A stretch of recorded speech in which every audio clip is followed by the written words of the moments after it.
के बारे में मैं जरूर धन्यवाद देना चाहूंगा हमारे ऑनरेबल डायरेक्टर्स का, जिन्होंने मुझे आज मौका दिया आप सबसे बातचीत करने का। और ये दिन आज मेरी जिंदगी का बहुत खुशनुमा दिन है, जो आप जैसे अच्छे लोगों से, सब लोगों से बातचीत करने का मुझे मौका मिल रहा है। और जरूर मैं धन्यवाद देना चाहूंगा हमारे सारे के सारे मेंटर्स का। और मेंटर्स में हमारे ग्रेट सुपर अपलाइन तो हमारे सारे डायरेक्टर्स हैं, मिस्टर रजत वर्मा जी, मिस्टर हरीश सोंदी जी, मिस्टर राजू आनंद जी, मिस्टर सिद्धार्थ सहगल जी और मिस्टर राजपाल अरोड़ा जी। और इसके अलावा जो हमारे मेंटर्स हैं, जिनकी उंगली पकड़ के हमने इसमें चलना सीखा सेफ शॉप में, और इसमें जो भी अचीवमेंट है वो सारे लिए वो उनके माध्यम से, तो मैं उनका भी जरूर धन्यवाद देना चाहूंगा। और उसमें पहला नाम आता है मिस्टर संजय कटोच जी, हमारे ग्रेट डायनेमिक लीडर, और मिस्टर हर्ष बिल्ला जी, मिस्टर दीपक बिल्ला जी, और हमारे great mentor mister Sanjay Jain ji, और हमारे great mentor mister Rajeev Chaturvedi ji, mister Om Prakash ji, mister Sunil Maan ji हमारे साथी, और मिस्टर माधव जी, मिस्टर विजयपाल जी और मिस्टर जसवीर जी। इन सारे पैनलिस्ट का और सारे साथियों का मैं धन्यवाद देना चाहूंगा। और मैंने जो भी कुछ सीखा है, जो भी मैं आज बातें करूंगा, मैंने सारी की चीजें या तो हमारे डायरेक्टर्स के माध्यम से, या हमारे साथियों के माध्यम से, या हमारे ग्रेट मेंटर्स के माध्यम से सीखा है। तो उसमें सारी बातें इनकी रहेंगी। और जरूर मैं धन्यवाद देना चाहूंगा कि इतनी जो बढ़िया लीडरशिप हमारे साथ में है, जिन्होंने एक एक एथिक्स को केवल कमिटमेंट ही नहीं लिया, सीखा भी है। और इसमें हमारे जैन साहब साथ में है, लेकिन मैं जरूर धन्यवाद देना चाहूंगा मिस्टर माधव जी, मिस्टर विजयपाल जी, मिस्टर जसवीर जी। इन्होंने हर लेवल पे, अपने हर लेवल पे सारे एथिक्स को फॉलो किया। मिस्टर सुनील जी, मिस्टर देवेंद्र जी, मिस्टर योगेश यादव जी, मिस्टर नागल साहब, मिस्टर शिव कुमार शर्मा जी, मिस्टर शैलेंद्र जी, और मिस्टर टिकेंद्र जी, मिस्टर हरिशंकर जी, और मिस्टर परशुराम जी, और नन अदर देन मिस्टर विकास यादव जी। इन लोगों ने हमारे साथ में कदम से कदम मिला के सारे एथिक्स को फॉलो करते हुए, जो हमारी मेंटरशिप ने सिखाया, उन सारी चीजों को फॉलो करते हुए हमारे साथ में चले और इसको फॉलो किया। दोस्तों, एथिक्स डायरेक्ट सेलिंग में है क्या? तो मैं जरूर अपने हिसाब से बताना चाहूंगा कि the moral principle and value that guide the action and decision. ऐसे सिद्धांत जिनको लेके या जिनको साथ में लेके हम लोग कुछ एक्शन लेते हैं, कुछ डिसीजन लेते हैं, और जो भी लीडर लेते हैं उन सब चीजों को डिसीजन लेते हैं, उनके आधार पर ही हमारी लॉन्ग सक्सेस निश्चित होती है। जैसे एथिक्स है, रूल्स हैं, प्रिंसिपल्स हैं, ये हर जगह रहते हैं। किसी और व्यवसाय की तरह नेटवर्क मार्केटिंग व्यवसाय के भी कुछ नियम है, वसूल हैं, और उस नियम और वसूल को जो फॉलो करता है, उसका विशाल साम्राज्य की तरह विशाल संगठन बनता है।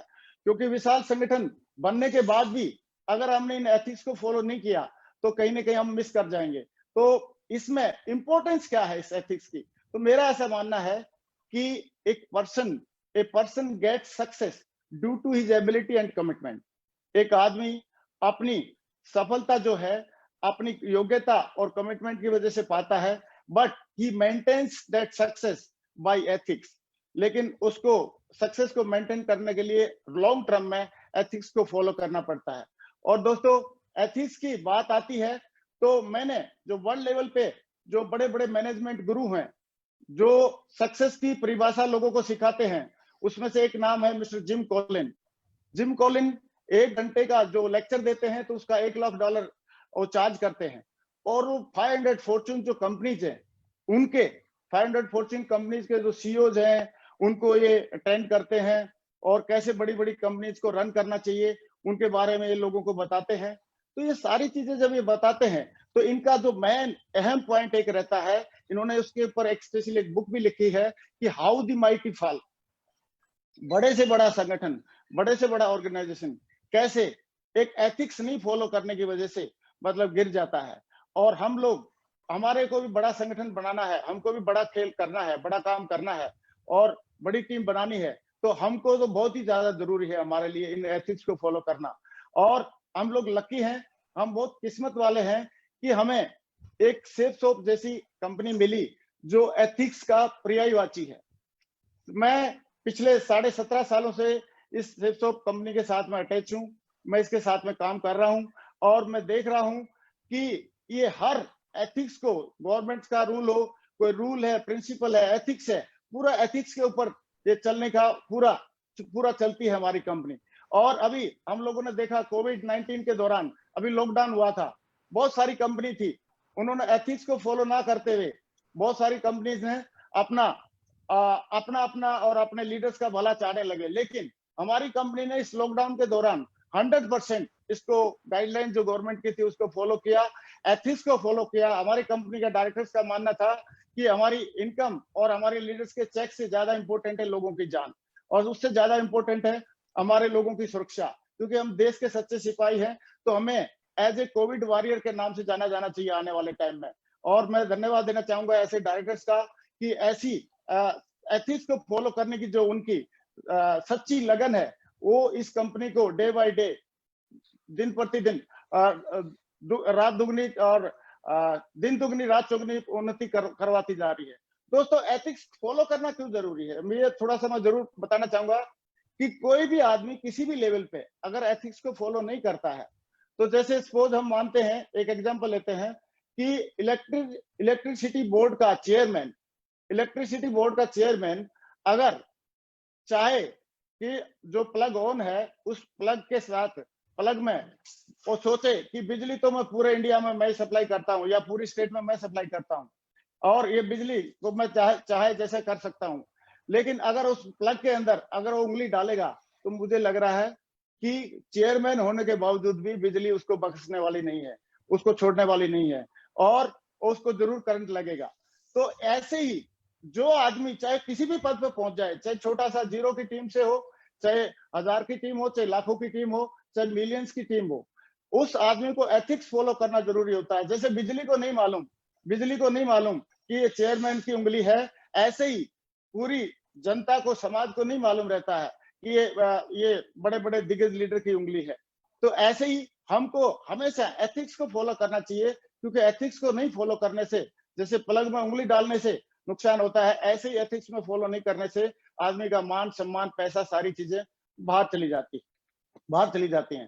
तो सॉरी, मैं 1 मिनट के लिए दोस्तों मैं जरूर एक बात और डिस्कस करना चाहूंगा कि एक कुछ एथिक्स हैं हमारे पास जो हमने सीखे हैं इस बिजनेस के माध्यम से, और वो एथिक्स हैं कि never do anything new without checking with upline. इसको डिटेल में हम आगे डिस्कस करेंगे। दूसरा एथिक्स है never pass the negativity to downline and cross line. और तीसरा है never mess up with anybody's money, ego and family. और चौथा है never criticise, condemn and complain, only compliment. ऐसे ही कुछ एथिक्स और हैं जो सेकंड स्लाइड में मैं बताना चाहता हूं कि don't discuss your business with your cross line. और नेक्स्ट एथिक्स है never use alcohol in business meeting. And तीसरा जो एथिक्स है वो है don't lie, avoid boasting and unnecessary show off. कभी झूठ ना बोले, गप्पे डींगे ना हाके और अननेसेसरी शो ऑफ ना करें। तो दोस्तों 1 बाय 1 करके इसको हम डिस्कस करना चाहता हूं कि ये जो फर्स्ट जो रूल है never do anything new for the first time without checking upline, ये ऐसा ही हुआ कि हम दूसरों की गलतियों से जो सीखता है वो समझदार इंसान होता है, और गलती करके सीखता है वो अनाड़ी आदमी होता है। लेकिन मुझे लग रहा है अगर हम समझदार हैं तो हमारे अपलाइन से जो भी कुछ नया करना है उसको सीखा जा सकता है। और कई लोग सोचते हैं कि साहब हम लोग तो खुद ही अनुभव करके सीखेंगे, तो आप कई चीजें हमको अनुभव करके सीखने में बहुत ज्यादा हानि हो सकती है। जैसे फॉर एग्जाम्पल हमको मालूम है कि साइनाइड को चखने से, साइनाइड को टच करने से या साइनाइड को खाने से अगर आदमी मर सकता है, तो चख के देखना मुझे लग रहा जरूरी नहीं है। तो लोगों के अनुभव से हमको सीख लेना चाहिए, उसी से हमको बिलीव कर लेना चाहिए। दूसरी बात मैं जरूर बताना चाहूंगा कि अपलाइन की जो इंपॉर्टेंस है हमारे बिजनेस में बहुत ही ज्यादा है। अपलाइन का जो आदमी ज्यादा से ज्यादा उपयोग करता है, अपलाइन का जो ज्यादा से ज्यादा ब्लेसिंग लेता है, अपलाइन का ज्यादा से ज्यादा जो सहयोग लेता है, वो आदमी हमेशा आगे बढ़ता रहता है। और मैंने बहुत सारे एग्जाम्पल मेरे सामने है, मैंने देखा है। तो इसको मैं एक छोटी सी कहानी के माध्यम से एक्सप्लेन करना चाहूंगा कि अपलाइन का क्या महत्व है। एक बार एक गाय थी और वो जंगल के किनारे तक चली गई चरते चरते, तो वहां पे एक भूखा शेर था, उसने उसका पीछा करना शुरू किया। गाय समय रहते दौड़ लगाई गाय ने, लेकिन दुर्भाग्यवश वो जाके किसी दलदल में फंस गई, दलदल में कूद गई। और दलदल में कूदी तो दलदल में फंस गई, और शेर भी जोश जोश में दलदल में कूद गया, लेकिन वो थोड़ा दूरी पे कूदा तो दोनों का मुंह बाहर था, और दलदल में दोनों फंसे हुए थे, प्रयास कर रहे थे निकलने का, लेकिन नहीं निकल नहीं पा रहे थे। तो उसी टाइम गाय शेर की तरफ देख के हंसने लगी। गाय को पूछा शेर ने कि गाय हंस क्यों रही है, आप तो अभी दलदल में फंस गए, हम लोग मरेंगे। तो गाय ने बोला, नहीं नहीं शेर, हम दोनों नहीं मरेंगे।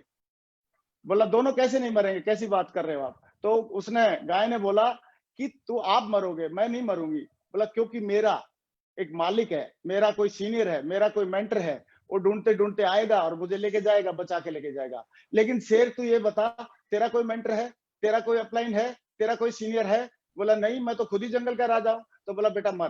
तो अपना सीनियर होना और मेंटर होना, ये सौभाग्य है, वरदान है हम जैसे लोगों के लिए, और ये हमको मिले हैं। तो इनकी बातों को हमको फॉलो करना चाहिए।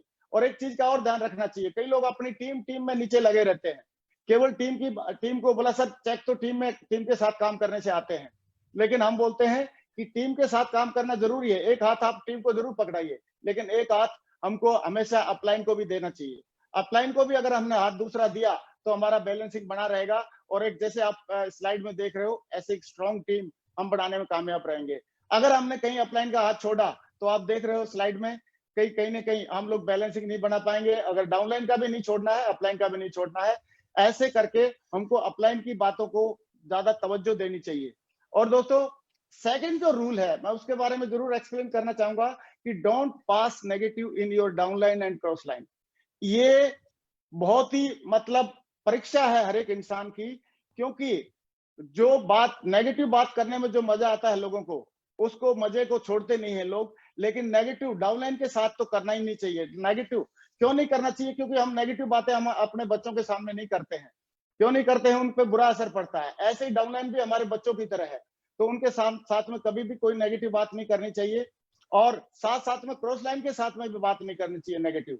क्यों नहीं करनी चाहिए क्रॉस लाइन के साथ में नेगेटिव बात? क्योंकि वो भी तो किसी की डाउनलाइन है, हमारे अपलाइन की डाउनलाइन है। अगर उनका नुकसान कर रहे हैं तो हमारा भी नुकसान है इनडायरेक्टली। तो कभी भी हम डाउनलाइन और क्रॉस लाइन के साथ में कभी नेगेटिव बात ना करें, क्योंकि क्रॉस लाइन लोग होना बहुत जरूरी है। उनसे भी हम लोग बहुत सारी चीजें सीखते हैं, और बहुत सारी चीजें हमको वरदान में मिलती हैं क्रॉस लाइन के माध्यम से। मैं तो इतना ही बोलना चाहूंगा कि नेगेटिव चीजें, इस हम चार, पहले 3 बापू के बंदर थे, अब ये 4 हैं। तो इनमें ये साफ साफ बोल रहे हैं कि बुरा मत बोलो, बुरा मत सुनो, बुरा मत देखो, और बुरा मत सोचो। अगर हमको बड़ी सक्सेस लेनी है इस जिंदगी में, इस जीवन में, तो हमको ना तो बुरा देखना चाहिए, ना बुरा सुनना चाहिए, ना बुरा बोलना चाहिए, और ना ही बुरा सोचना चाहिए। इसलिए हमेशा पॉजिटिव बोलें। ये बंदर हमको यही मैसेज दे रहे हैं कि हमेशा पॉजिटिव बोले, पॉजिटिव सोचे, पॉजिटिव देखें और पॉजिटिव सुने। अगर हमने ऐसा किया तो बहुत बढ़िया हमारे साथ में काम होगा। दूसरा दोस्तों, तीसरा जो रूल है हमारी इस एथिक्स है, वो एथिक्स है कि never mess up with anyone's ego, money and spouse. हमको कभी भी किसी की ईगो को हर्ट नहीं करना है, कभी भी किसी के मनी के साथ खिलवाड़ नहीं करना है, और कभी स्पाउस के साथ खिलवाड़ नहीं करना है। क्योंकि इस ईगो के बारे में हमारे ऑनरेबल डायरेक्टर साहब रजत जी ने बहुत बढ़िया एक बार बातों में हमको सिखाया कि कभी भी हमको किसी की ईगो नहीं हर्ट करना है। पॉलिटिक्स के मैटर को लेके, रिलीजन के मैटर को लेके, जेंडर को लेके, जॉब को लेके, फूड हैबिट्स को लेके, हम लोगों ने कभी भी किसी की ईगो को हर्ट नहीं करना। क्योंकि ईगो हर्ट करने का मतलब है हम उस इंसान की वैल्यू कम कर रहे हैं। और किसी भी इंसान को, जितने भी लोग इस दुनिया में हैं, वो सारे के सारे उनकी एक वैल्यू है। भगवान के बनाए हुए लोग हैं सारे लोग। और अगर किसी के साथ कभी भी ईगो हर्ट करने की कोई बात आती है, तो उसके जूते में आप पैर के रख के देखें कि अगर आप या हम उनकी जगह होते तो क्या महसूस करते। तो इस चीज का हम विशेष ध्यान रखें, कभी भी हमारी टीम का कभी कोई ईगो हर्ट नहीं करें। अगर किसी को हम सुनते हैं तो सुधारने का अकेले में उसकी भलाई के लिए आप अकेले में समझा सकते हैं, लेकिन सबके सामने नहीं किया जाना चाहिए। नेक्स्ट एक मनी डिसिप्लिन।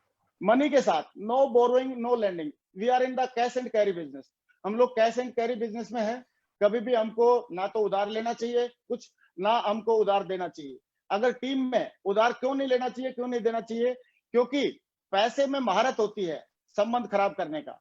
क्योंकि बड़े बड़े रिश्तेदार, बड़ी बड़ी कई सारी चीजें हम लोगों ने सुनी होंगी कि पैसे के लेन देन की वजह से उनके संबंध खराब हो गए, रिलेशन खराब हो गए। तो हमको किसी भी हालत में आपस में लेना देना नहीं करना चाहिए। लेना देना करने के लिए बैंक्स हैं, बड़े बड़े साहूकार हैं, उनके साथ में लेना देना करें, लेकिन टीम में नहीं करें, क्योंकि लॉन्ग टर्म में हमको बहुत बड़ा काम करना है। और always keep your account clear. अगर किसी से रास्ते चलते कभी 1000, 500, 2000 कभी आपस में लेना देना पड़ गया किसी मजबूरी बस, तो उसको तुरंत क्लियर करें, क्योंकि लोगों को लगता है कि अरे यार वो तो भूल जाएगा, लेकिन भूलता कोई नहीं है, ना देने वाला भूलता है ना लेने वाला भूलता है, सिर्फ उसकी एथिक्स बेकार हो जाता है और आगे के लिए उसको मिलता नहीं है। दूसरा, हमको दिल से ऑनेस्टी रखनी चाहिए, दिल से ऑनेस्टी रखने की बहुत ज्यादा जरूरत है। और लेकिन लोग करते क्या है, ईमानदारी तब तक करते हैं जब तक बेईमानी करने का मौका ना मिले। लेकिन हमको कब ईमानदार रहना है, जब बेईमानी करने का मौका मिले तब भी, नहीं मिले तब भी। तो इसको वो एक छोटी सी कहानी के माध्यम से हम लोग थोड़ा सा शेयर करेंगे। मैं शेयर करना चाहता हूँ कि आप लोगों ने देखा होगा, पिक्चर से पता लग रहा है, सब लोगों ने कहानी सुनी होगी पंचतंत्र की कहानियों में, बचपन की जो किताब में बुक्स में थी, कि एक लकड़हारा था और नदी के किनारे पे पेड़ काट रहा था। ये उस टाइम पे राम के जमाने की, श्री राम जी के जमाने की बात है कि उस टाइम पे त्रेता युग में, तो उसकी कुल्हाड़ी गिर गई नदी में और वो बैठ के रोने लगा। उसके दुख को देख के एक जल देवता प्रकट हुए और उन्होंने बोला कि क्या बात है, तो उन्होंने बोला मेरी कुल्हाड़ी गिरी हुई है। तो बोला ठीक है, कोई बात नहीं, नो नो प्रॉब्लम, मैं ढूंढता हूँ। तो उन्होंने, जल देवता ने एक कुल्हाड़ी निकाली और वो सोने की थी। तो उसने पूछा क्या ये सोने की है? तो उन्होंने बोला नहीं नहीं। फिर उन्होंने चांदी की निकाली, बोला ये आपकी है? बोला नहीं। ये आपकी है? बोला नहीं, ये मेरी नहीं है। तो फिर उन्होंने लोहे की निकाली, उसकी जो ओरिजिनल कुल्हाड़ी थी लकड़हारे की, तो जैसे ही उसने निकाली तो झटपट उसने बोला हाँ ये मेरी है। तो उसकी ईमानदारी पे खुश होकर जल देवता ने तीनों कुल्हाड़ी दे दी और तीनों कुल्हाड़ी लेके वो चला गया खुशी खुशी। लेकिन अभी जमाना था कलयुग का, कलयुग के जमाने में फिर वही लकड़हारा वही नदी के किनारे पे लकड़ी काटने के लिए आया हुआ था। लेकिन अभी कलयुग के हिसाब से अभी उसमें एक एडिशन, एक फीचर ऐड हो गया कि वो बीबी के साथ आया हुआ था और अचानक उसकी बीबी नदी में गिर गई और उसने बचाने की कोशिश किया लेकिन बचा नहीं पाया। लेकिन बैठ के फिर वो कुल्हाड़ा रोने, फिर लकड़हारा रोने लगा। तो फिर जल देवता प्रकट होते हैं। जल देवता ने बोला कि क्या बात है वत्स, बताओ क्या बात है? बोला जी मेरी बीबी गिर गई है और मैं उसको बचा नहीं पा रहा। तो उस जल देवता ने बोला कि ठीक है मैं निकालता हूँ। जल देवता ने डुबकी लगाई और प्रीति जिंटा को निकाल के लेके आए। बोला ये आपकी है? तो लकड़हारे ने बोला यस मेरी है। तो जल देवता को बड़ा गुस्सा आया। बोला यार जब मैं त्रेता युग में आया था तेरे पास, तब तो तूने बोला, तब बड़ी ईमानदारी दिखाई, और अभी आप देखो एक ही झटके में मुकर गए आप। मैं प्रीति जिंटा को दिखा रहा हूँ और आपने बोला नहीं ये मेरी बीबी नहीं है, ये नहीं है। तो उन्होंने बोला कि ऐसी बात नहीं है। उस जल देवता को बोला कि ऐसी बात नहीं है। बात में तो वो भी याद है कि पहले आपने सोने की कुल्हाड़ी निकाली थी, फिर चांदी की, फिर मेरी ओरिजिनल निकाली, फिर आपने तीनों दे दी थी। तो अभी क्या पता, मैं उसी हिसाब से, मेरी माइंडसेट से मैं बोल रहा हूँ। आपने भी पहले प्रीति जिंटा निकाली, फिर बात माधुरी दीक्षित निकालते, फिर उसके बाद आप मेरी निकालते, फिर आप बोलते तीनों लेके जाओ। तो लेकिन मैं श्री राम के उस ऑनेस्टी वाले, एक बीबी वाले फॉर्मूले को फॉलो करना चाह रहा था, इसलिए मैंने ऐसे बोला। तो खैर ये तो जोक है, लेकिन मतलब हमको कभी भी ईमानदारी हमेशा मेंटेन करनी चाहिए लेन देन में और सारी चीजों में। तीसरी बात आती है करेक्टर की। स्पाउस, किसी फैमिली, देखो ये बहुत ही पवित्र बिजनेस है हमारा, बहुत पाक बिजनेस है। यहाँ पे हम लोगों के घरों में जाते हैं और लोगों की हमारे साथ में बहनें काम करती हैं, बेटियां काम करती हैं, माताएं काम करती हैं, किसी की बीवी पत्नी काम करती है, तो सारे लोग काम करते हैं। तो उस टाइम पे हमको एक चीज का ध्यान रखना पड़ेगा, अगर लॉन्ग टर्म में लंबा चलना है तो हमको मदर थ्योरी को हमेशा ध्यान रखना पड़ेगा। मदर थ्योरी मतलब ऐसा कोई काम हम अपने बिजनेस में ना करें जो हम अपनी मम्मी को या माता जी को खुश होकर ना बता सके। इसका मतलब यह है कि हम दूसरों को गलत नजर से नहीं देखना चाहिए। और हम लोगों ने एक बहुत बढ़िया एक एग्जाम्पल अभी देख रहे हैं स्लाइड के माध्यम से और सुना है, और एग्जाम्पल ये बोलता है कि एक बार जब राम और रावण का युद्ध हुआ, तो रावण जब मृत्युशैया पे थे तो राम उसके पास गए। तो रावण ने एक सवाल पूछा कि हे श्री राम, अभी मैं आपसे एक सवाल पूछना चाहता हूं कि मैं कुल में आपसे बड़ा, कुल मेरा मेरा कुल ज्यादा बड़ा है, मैं राजा कुल से हूँ, आप तो वनवासी हो, मैं कुल में आपसे बड़ा, जाति में आपसे बड़ा, मैं ब्राह्मण हूँ, और मैं आपसे ज्ञान में बड़ा, मेरे को सारे वेदों का ज्ञाता हूँ, और मैं आपसे तपस्या में बड़ा, बहुत सारी शक्तियां है मेरे पास सेना सबसे आपसे बड़ी है, और धन धान्य मेरे पास आपसे ज्यादा है, मेरे पास सोने की लंका है और आपके पास तो कुछ नहीं, वनवासी है, फिर भी मैं युद्ध में क्यों हार गया आपसे? तो श्री राम जी ने उस टाइम पे एक लाइन बोली, एक वाक्य बोला, और वो वाक्य क्या था? और ये था श्री राम जी ने बोला कि हे रावण, आप चरित्रहीन हैं और मैं चरित्रवान हूं, इसलिए मैं जीत गया। तो दोस्तों, बड़े से बड़ा युद्ध आप सही चरित्र के साथ जीत सकते हैं, बड़ी से बड़ी टीम हम बना सकते हैं, बड़ी से बड़ी सक्सेस हम लोग पा सकते हैं, लेकिन कंडीशन एक ही है कि हमारा चरित्र हमेशा सही होना चाहिए। और अभी हमने इस बिजनेस में आके सीखा कि 3C का हमने कभी यूज नहीं करना चाहिए। Never use 3C and always use 1C। ये 3C क्या है? 3C है, फर्स्ट C है क्रिटिसाइज, नेवर क्रिटिसाइज, कभी भी किसी को क्रिटिसाइज ना करें, नेवर कंडेम, नेवर कंप्लेन, कभी शिकायत ना करें, क्योंकि जब जब आप किसी को क्रिटिसाइज कर रहे होते हैं तो आप नीचे जा रहे होते हैं। जब जब आप किसी को कंडम कर रहे होते हैं, कोई आदमी कंडम नहीं होता इस दुनिया में, सारे भगवान के बनाए हुए लोग हैं, सबको हमको साथ में लेके चलना चाहिए, सब में अपने अपने हुनर हैं, तो हमको किसी को कंडम नहीं करना चाहिए। जब भी हम किसी को कंडम कर रहे हैं तो हम इसका मतलब नीचे जा रहे होते हैं, और जब हम किसी की कंप्लेंट कर रहे होते हैं, किसी की शिकायत कर रहे होते हैं, तो हम नीचे जा रहे होते हैं। और हमको, हमारा मकसद है ऊपर जाना, तो ऊपर जाना अगर मकसद है हमारा, तो हमको 3C का यूज नहीं करना चाहिए। कभी किसी को क्रिटिसाइज नहीं करें, चाहे अपनी डाउनलाइन के लोग हों, चाहे कोलाइन के लोग हों, चाहे अपलाइन के लोग हों, सही है, सारे किसी को क्रिटिसाइज ना करें, किसी को कंडम ना समझें, कंडम ना करें, और किसी की शिकायत ना करें, क्योंकि शिकायत करने से की बजाय हमको सोल्यूशन ढूंढने पे ज्यादा फोकस करना चाहिए। और सोल्यूशन ओरिएंटेड लोग ही बड़ा काम कर पाते हैं, बड़ा खेल कर पाते हैं। लेकिन एक C को हमेशा यूज करना है हमने, और वो C है कॉम्प्लीमेंट। कॉम्प्लीमेंट हर हाल में, अगर हमारी टीम ने बढ़िया काम किया, कॉम्प्लीमेंट, गिव देम कॉम्प्लीमेंट। अगर नहीं नहीं किया तो भी गिव देम कॉम्प्लीमेंट कि अभी भी वो आपके साथ में टिके हुए हैं। अगर वो प्रयास किया, किसी को रिजल्ट नहीं मिले, तो भी हमारे सीनियर ने सिखाया कि हमेशा कॉम्प्लीमेंट देना है। तो हमको 3C को छोड़ के 1C पे ज्यादा है। कभी क्रिटिसाइज नहीं करना, कंडम नहीं करना, कंप्लेन नहीं करना, केवल कॉम्प्लीमेंट करना है, और कॉम्प्लीमेंट करके ही हम लोग बड़ी सक्सेस लोगों को दिला सकते हैं। फिर नेक्स्ट स्टेप है, never indulge in cross line activities. हमको इस नेटवर्क मार्केटिंग इंडस्ट्री में है, हमको कभी भी क्रॉस लाइनिंग के लिए को प्रमोट नहीं करना चाहिए, ना ही क्रॉस लाइनिंग खुद करनी चाहिए। क्यों नहीं करनी चाहिए? क्योंकि अगर आज, ये तो क्रॉस लाइनिंग का मतलब सीधी सीधी बात है, खेती कोई बो रहा है और काट के कोई लेके जा रहा है, और क्रॉस लाइनिंग का मतलब है किसी की कमाई को आप चुरा रहे हैं। तो क्रॉस लाइनिंग हमने तो करनी नहीं है, लेकिन क्रॉस लाइनिंग को हमने प्रमोट भी नहीं करना है। अगर हमारी टीम में भी कभी करता है कोई, तो उसको डिस्करेज करना है, उसको प्रमोट नहीं करना है। दूसरा, एक बात और जो मैंने सीखी इस बिजनेस के माध्यम से, कि don't discuss your business with cross line. Cross line के लीडर्स के साथ कभी भी कोई काउंसलिंग आपको करनी नहीं चाहिए, हमको करनी नहीं चाहिए।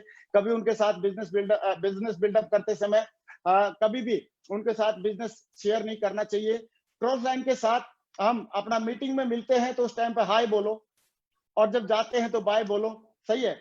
और जब कभी बीच में रास्ते में कहीं मिलते हैं तो टाटा बोलो, hi bye tata, hi bye और टाटा बोल के हम रिलेशन रखें। इसका मतलब ये नहीं कि क्रॉस लाइन बहुत बुरे आदमी होते हैं, no, they are very good person.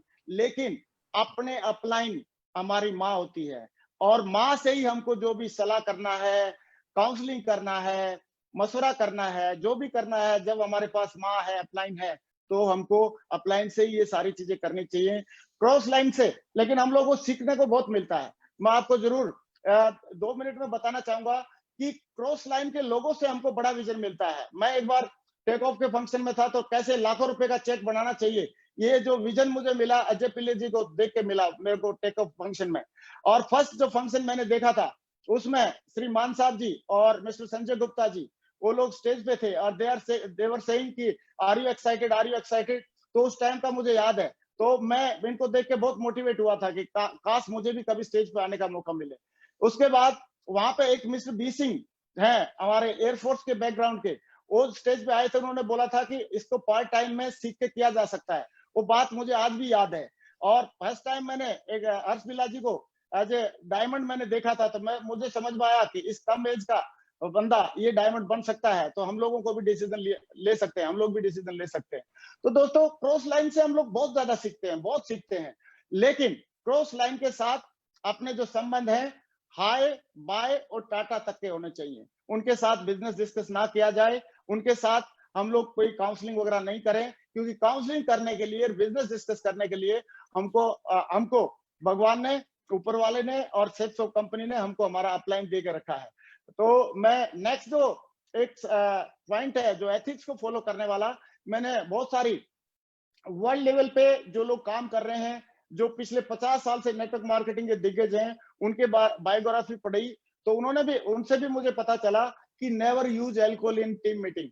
कभी भी टीम में जब हम लोग होते हैं तो कभी भी हमको अल्कोहल यूज नहीं करना चाहिए। बिजनेस के दौरान हमको अल्कोहल या किसी टाइप का नशा नहीं करना चाहिए। इवन अगर हमने कभी अल्कोहल, किसी को आप मान लो शौक है या नहीं रुक सकता, तो उसको कभी भी दारू पी के कभी टीम में किसी से बात नहीं करनी चाहिए और किसी मीटिंग में कभी नहीं जाना चाहिए।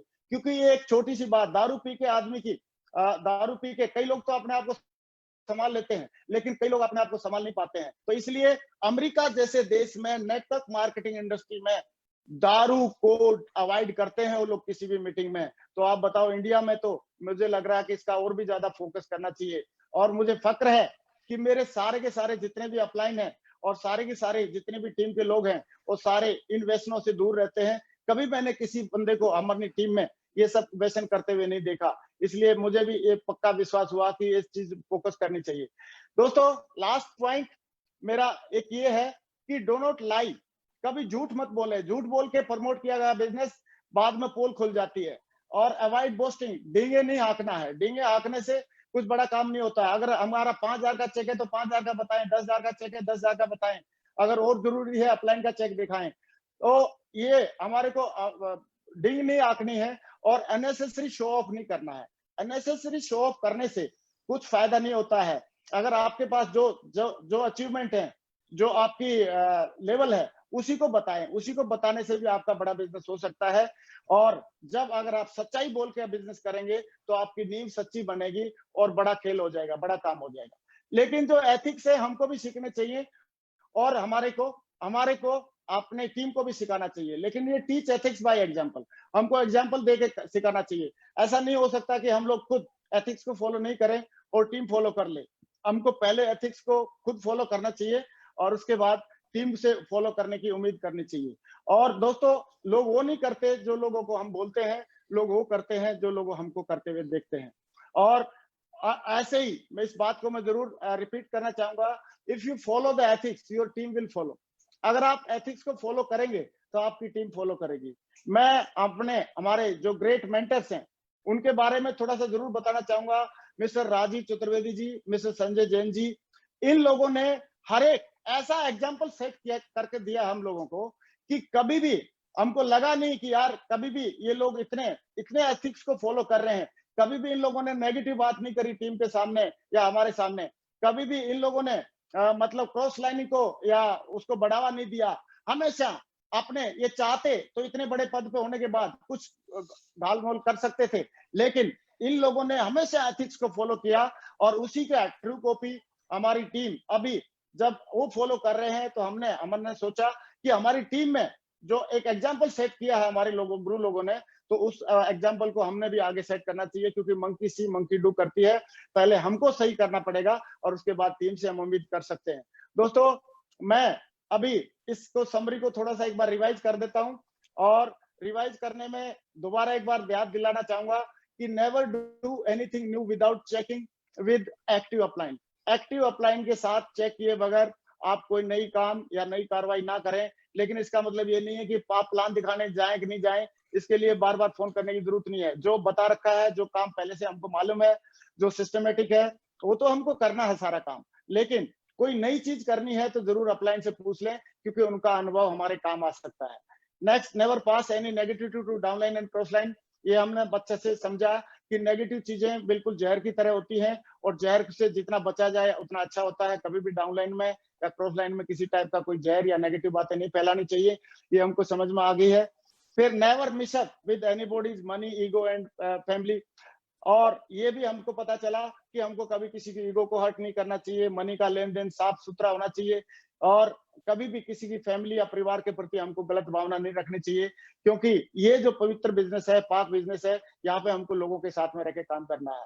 Never criticise, condemn and complain, only compliments. कभी भी किसी को क्रिटिसाइज ना करें, चाहे अपलाइन, डाउनलाइन, कोलाइन, कोई भी हो। किसी को क्रिटिसाइज करने से कुछ लाभ होने वाला नहीं है। कभी किसी को कम ना समझे, कभी भी किसी की कंप्लेन ना करें। हमेशा अगर कर सकते हैं तो एक काम करें, कंप्लीमेंट कंप्लीमेंट कंप्लीमेंट। और ये कंप्लीमेंट करने का, प्रमोशन करने का ही काम है। अगर हम कंप्लीमेंट और प्रमोशन करते रहते हैं तो लोगों का और हमारा बड़ी टीम बनाने में हमको बहुत बड़ी मदद मिल सकती है। Do not discuss your business with cross line. Cross line के साथ हमको किसी भी हालत में अपना बिजनेस डिस्कस नहीं करना है। कई लोग क्रॉस लाइन के पास डायरी लेके बैठ जाते हैं, गुरुजी बोला मेरी वो कर दो, काउंसलिंग कर दो। क्रॉस लाइन से काउंसलिंग हो ही नहीं सकती। क्रॉस लाइन आपकी काउंसलिंग आपकी अपलाइन से हो सकती है, और अपलाइन या हमारी माँ जैसे हमको सबसे ज्यादा जानती है, ऐसे ही हमारी अपलाइन हमको सबसे ज्यादा जानती है। और अपलाइन में वो कई सारे लोग रहते हैं, किसी न किसी को से तो आपकी मतलब एक राइट ट्यूनिंग होनी चाहिए। और never use alcohol in while in meeting. और हमने मीटिंग में कभी भी या बिजनेस में अल्कोहल को नहीं लाना है, क्योंकि अल्कोहल नशा है और नशे को लोग अच्छी नजर से नहीं देखते हैं। और कुछ लोग तो अपने आप को संभाल लेते हैं, लेकिन कुछ लोग संभाल भी नहीं पाते हैं। ये बातें बहुत छोटी छोटी लगती होंगी, कई बार सुनी सुनी लगती होंगी, लेकिन इन बातों को फॉलो करने के बाद करने से कितना बड़ा एम्पायर खड़ा हो सकता है, ये तो हम जब करते हैं तभी पता चलता है। और डू नॉट लाई लाई, कभी झूठ नहीं बोले।